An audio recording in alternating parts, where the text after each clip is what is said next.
Yes, మనం చూస్తున్నాం రామగుండం నియోజకవర్గంలో ఉన్నాం. మనతో పాటుగా ప్రస్తుతం రామగుండం నియోజకవర్గ శాసనసభ సభ్యులు ఎమ్మెల్యే రాజ్ ఠాకూర్ గారు ఉన్నారు. ఒకసారి వారితో మాట్లాడదాం. రామగుండం మున్సిపల్ కార్పొరేషన్ అభివృద్ధి కార్యక్రమాలు అంటే మున్సిపల్ కార్పొరేషన్ కి సంబంధించినవి, అదేవిధంగా ప్రభుత్వ దవాఖానకు సంబంధించిన వాటి శంకుస్థాపన కోసం వెళ్తున్నారు. అదేవిధంగా ఎలా ఉంది మరి గత పాలన ఎలా ఉంది, ప్రస్తుతం వీరు వచ్చినాక ఎలాంటి కార్యక్రమాలు చేస్తున్నారు, వారిని అడిగి తెలుసుకునే ప్రయత్నం చేద్దాం. అలా చెప్పండి అన్న, రామగుండం కార్పొరేషన్ అభివృద్ధి పనుల్లో మీరు 100 కోట్లు తీసుకొచ్చారు కదా, ఎట్లా ఉంది అంటే గతంలో కంటే ఇప్పుడు ఎలా ఉండబోతుంది? 100 కోట్లేనా తెచ్చింది? 120 కోట్ల అన్న. అంటే మీరు 100 కోట్ల కోసం ప్రచారం చేశారు, ఇంకొక 100 అమృత్ కూడా తెచ్చిన. ఓకే అన్న, చెప్పండి అన్న ఎట్లా ఉంది గతానికి ఇప్పటికి ప్రస్తుతం? 256 కోట్లు ఇప్పటికి తీసుకొచ్చిన. నిన్ననే వచ్చిన సమాచారం. గత 10 సంవత్సరాల నుంచి ఇప్పటి వరకు కూడా నగరాభివృద్ధి కొరకు నయా రూపాయి రాలేదు. ప్రతిసారి ముఖ్యమంత్రి గారు లేదా ఇతర నాయకులు కొబ్బరికాయలు కొట్టడం, ప్రొసీడింగ్ కాపీలు తెచ్చడం, వాగ్దానాలు చేయడం వరకే సరిపోయింది. కానీ ఈసారి మేము ఏ వాగ్దానాలు చేయలేదు.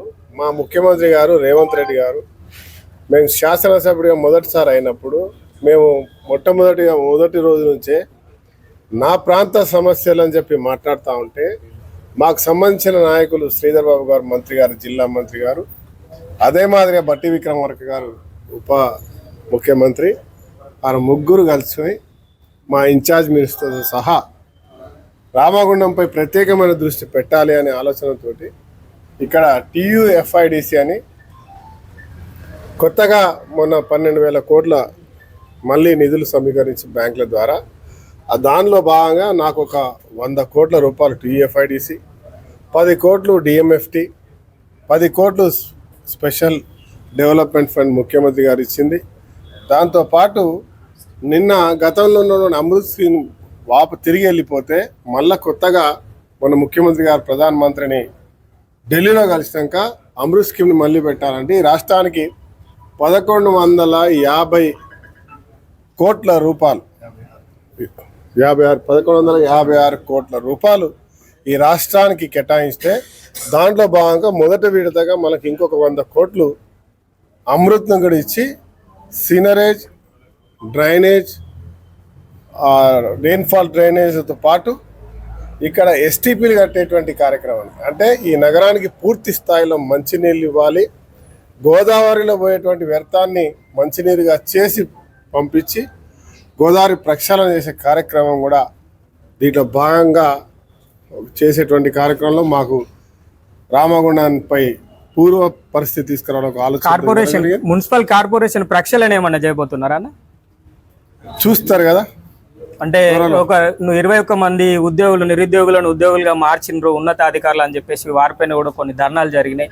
అదేవిధంగా కార్పొరేషన్ల వాహనాల కోసం అని చెప్పేసి వాహనాలు వేరే ప్రాంతాలకు తరలిపోయినాయి అని చెప్పేసి గతం నుంచి చూస్తున్నాం. ఒక 15 రోజుల నుంచి దినపత్రికల్లో వస్తున్నాయి వాహనాలు చెప్పేసి రిపేర్ కోసం అని చెప్పేసి వాహనాలు వెళ్ళినాయి అని చెప్పేస్తున్నారు. 3 సంవత్సరాల క్రితం నుంచి ఆ వాహనాలు ఎక్కడికో వెళ్ళిపోయి మంచిర్యాలలో ఉన్నాయి, అటు వర్క్ షాపులలో ఉన్నాయి అని చెప్పేసి చెప్తున్నారు. వాటిపైన ఏమైనా ప్రక్షాళన వస్తాయి?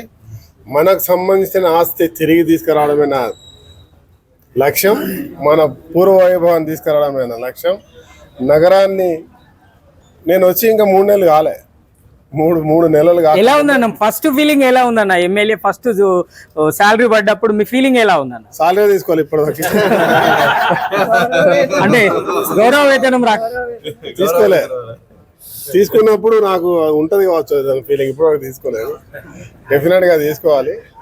సాలరీ కంటే ఎక్కువ ఈ ప్రాంత పక్షాన ఒక కార్మికుడి వేషాధారంలో అక్కడికి వెళ్ళి అందరినీ ఈ ప్రాంతంలో ఉన్నటువంటి కార్మిక క్షేత్రాన్ని చట్టసభలకు తీసుకొచ్చిన అని చెప్పి ఒక కార్మికుడిగా పోయినటువంటి ఒక ఆనందం అది మరవరానిది ఈ జీవిత లక్ష్యంగా. దాంతోపాటు ఈ ప్రాంత సమస్యలు 2 సార్లు అసెంబ్లీ జరిగినప్పుడు మొదటిసారి అవకాశం వచ్చి రాగానే రామగుండం రామగుండం పవర్ ప్లాంట్తో పాటు ఇక్కడ గురించి మాట్లాడినారు.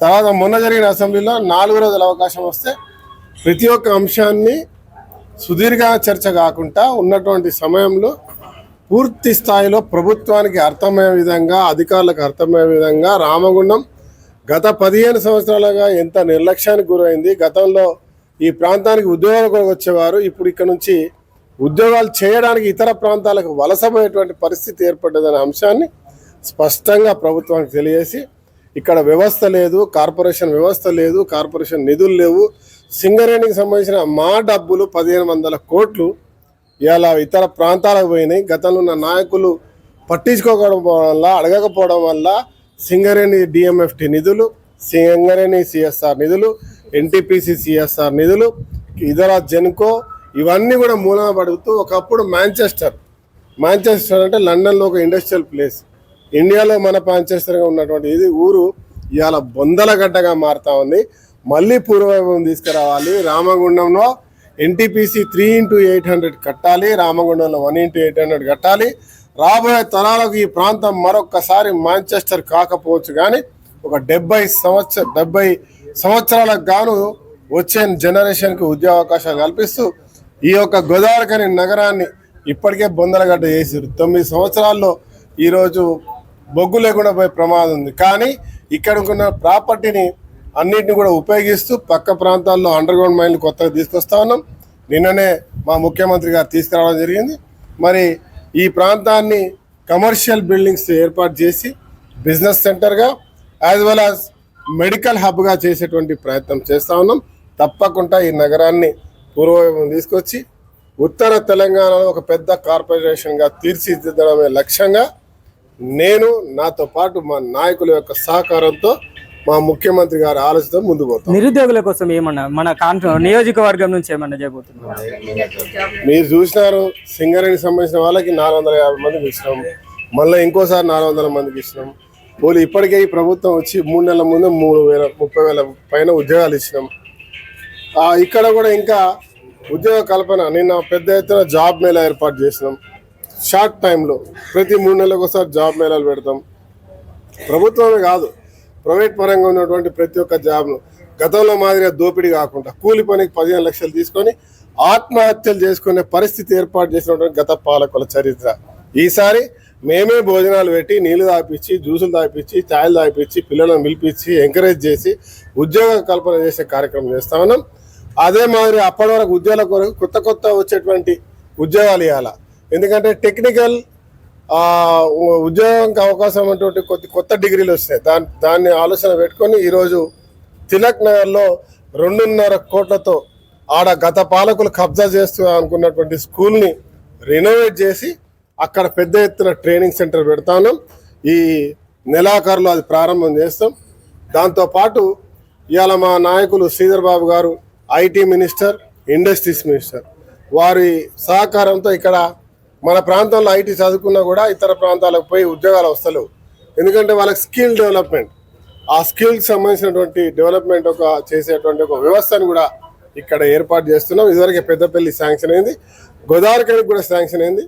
దానికి తగినటువంటి బిల్డింగ్ చూసి త్వరలో ప్రారంభిస్తాం. ఇక్కడున్న ప్రతి ఒక్క ఇంట్లో ఉన్నటువంటి చదువుకున్న నిరుద్యోగిని పిలుచుకొస్తాం, వారికి ట్రైనింగ్ ఇప్పిస్తాం, ప్రతి ఒక్కరికి వేతికి ఉద్యోగాలు ఇప్పిస్తాం. Yes, thank you. చెప్తున్న సమాచారం ఏంటంటే రాబోయే రోజుల్లో ఖచ్చితంగా మున్సిపల్ కార్పొరేషన్ అభివృద్ధి బాటలో పయనింపజేస్తాము. అదే విధంగా నిరుద్యోగులకు ఉపాధి అవకాశాలను కల్పించబోతాము. అంతేకాకుండా రామగుండం గతంలో పోల్చుకుంటే ప్రస్తుతానికి ఎన్నో మార్పులను చేపించి చూపిస్తామని వారు మనకు చెబుతున్న సమాచారం. కెమెరా పర్సన్ సతీష్ తో రామశోక్, నిరుద్యోగి న్యూస్, గోదావరిఖని.